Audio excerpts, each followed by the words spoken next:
Si Sir Alfredo, siya po ay security guard sa Ford Motors, Balintawak. At natagpuan po siya pugot ng ulo. Yung mga suspect po ba kasama niya sa trabaho? Opo. Yung support kasi po sir, wala kaming simpatyang nakuha sa kanila. Paano po sir yung wala silang CCTV, hindi po ba sila mananagot diyan na kapabayaan po nila yon?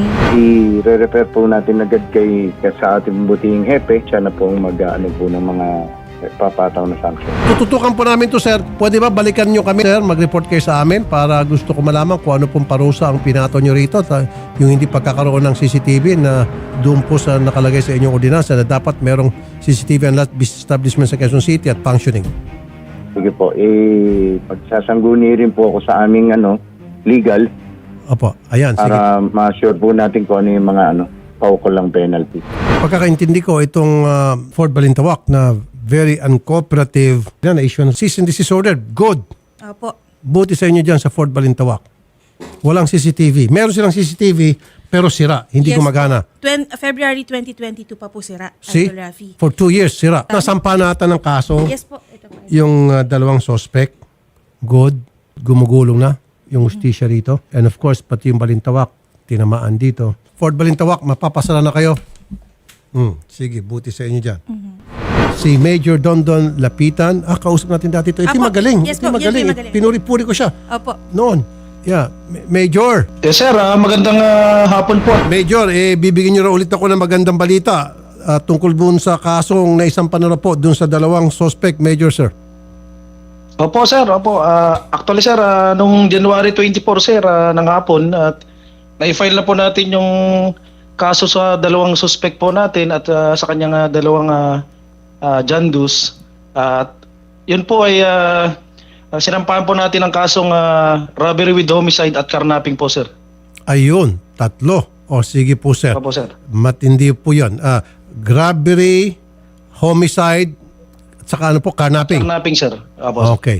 Sige. At anong pangalan po ng dalawang suspect ulit, Major, sir? Sir, yung dalawang nabanggit po nating suspect sa ating dokumento sir at na-file sa kanila ay si Mr. Jomar Organis sir at si Michael Caballero sir. At sa kasalukuyan po sila ay at large. At tama, Major.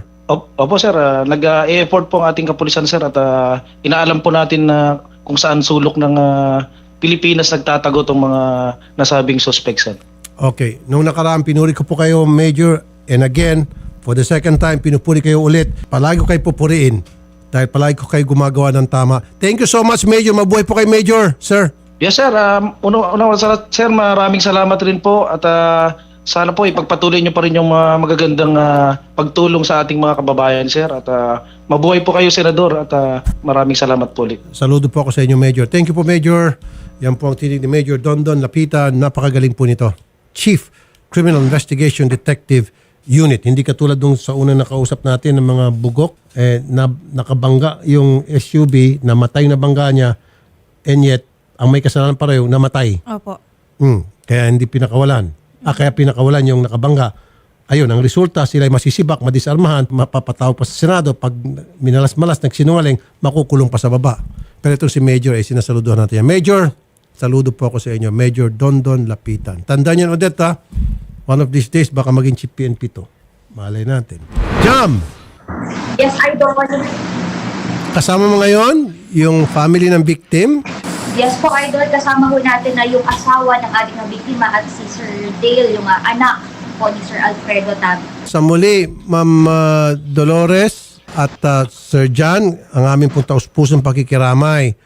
Ngayon, gusto ko po kayong kunan ng reaksyon dito po sa nangyayari, development, na kung saan yung pong dalawang suspect daw ay nasampanan ng kaso at yung nabanggit nyo nga po, naging pabaya po yung Balintawak Ford, na-issue na po ng cease and desist order. Ano pong reaksyon nyo po, Ma'am Dolores?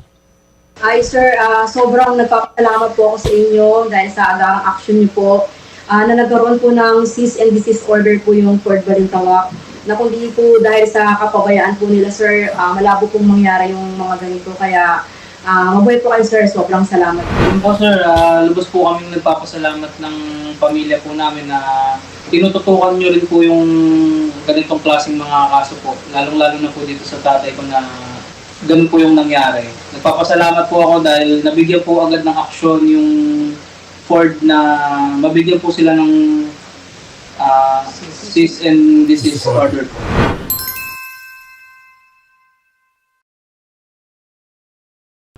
Nasa linya telepono ang hepe. Ito na, hepe po ng BPLO Quezon City, si Ma'am Margarita Santos. Ma'am Margarita, magandang hapon po, Madam. Magandang hapon po, Senator. Okay, good news po ito para sa atin lahat. Ito na pong Ford Balintawak na very clear yung kanyang naging violation. Na-issue niyo po ng cease and desist order at may kopya po ako ng dokumento rito. Ano ibig sabihin po nito, Ma'am Margarita? Sir, pinahihinto po muna natin sila ng pag-operate hanggat hindi po nila nako-comply yung pagiging operational ng kanilang CCTV facility sa kanilang business establishment. Kailan po mag-uumpisa? Magti-take effect po itong cease and desist order laban dito sa Ford Balintawak, Madam? Dapat po, upon receipt ng order po, kung hindi pa po sila compliant, dapat po sundin po nila yung order namin. Tapos babalikan po namin sila within the next couple of days para tingnan kung sila po ay nag-ooperate, imo-monitor po natin, at tingnan po kung nakapag-comply na po ba sila doon sa sinabi namin na dapat meron kayong fully functioning CCTV na na compliant po doon sa requirements ng ating CCTV ordinance sa Quezon City. Opo. Wala ho bang kaakibat na fine, multa sa kanilang violation na ito, ma'am? Oo, meron pong doon po sa ating ordinansa, meron pong 5,000 na penalty pagka po hindi po sila compliant sa amin, at pagkatapos po ng ating re-inspection, pag nag-inspect po tayo ay isi-serve po natin kung ano po yung ipapataw natin sa kanilang multa. Tama ba ho magkakarinig ko 500,000? No, it's 5,000 po. Sir, may limitations po yung ating multa na pwedeng i-impose. Hanggang 5,000 lang po ang maximum. Ganun po ba, ma'am? Sus. Wala. Toothpick lang po yan sa Ford Balintawak. But anyway, sige po. Mahalaga po. Sir, Kumaksyon kayo.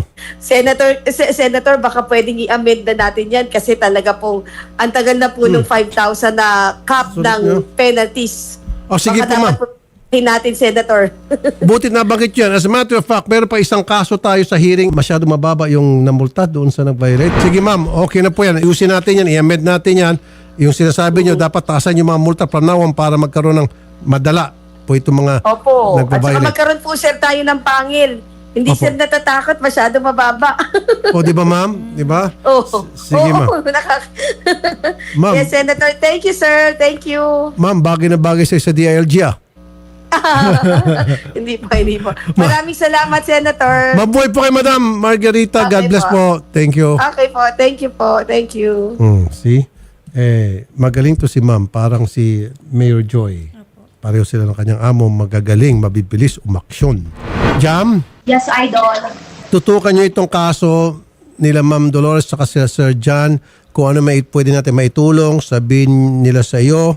And then agad-agad, ibigay natin at gawin natin. Okay? Kopya po, Idol. Thank you. Dapat hindi lang kalahating milyon. 1 million daw, sabi ni Nicol Alagaw. Ang galing to ni Nicol Alagaw. Agree po ako. Kung pwede pa nga, 2 million pa eh. Kasi sabi ng pamilya, yung wife, si Ma'am Dolores, at saka si Sir John, kung merong CCTV, that would have probably prevented. Yes po. Baka nagdalawang isip, yung killer na, oy, teka mo, nakita tayo sa CCTV, wag natin gawin, mga bro. Next time na lang, tayo mag-attempt. O, di napigilan. Di ba? Yun ang nasa isip niyo po, Sir John? Opo, tama po. Alam ng mga killer na wala, may CCTV pero sira yan. Huwag kayo maglala, tirahin pa rin natin to, gawin natin yung balak natin. O, di ba?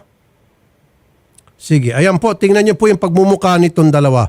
Michael Padilla, pag masdan niyo po na mabuti, itong si Michael Padilla at saka si Jomar Organes, ito po yung mga mukhang killer talaga. At kapag nakita niyo po yung mga mukhang killer na ito na ay suspect po sa pagpatay sa biktimang si SG Alfredo Tabing, tumawag lang po agad sa mga pulis. Lalong-lalo dito sa magaling na pulis na kaibigan natin, si Major Dondon Lapitan, Chief Criminal Investigation Detective Unit ng CIDO Quezon City. Okay, salamat Jam at kay Ma'am Dolores, si John Dale. Okay, thank you.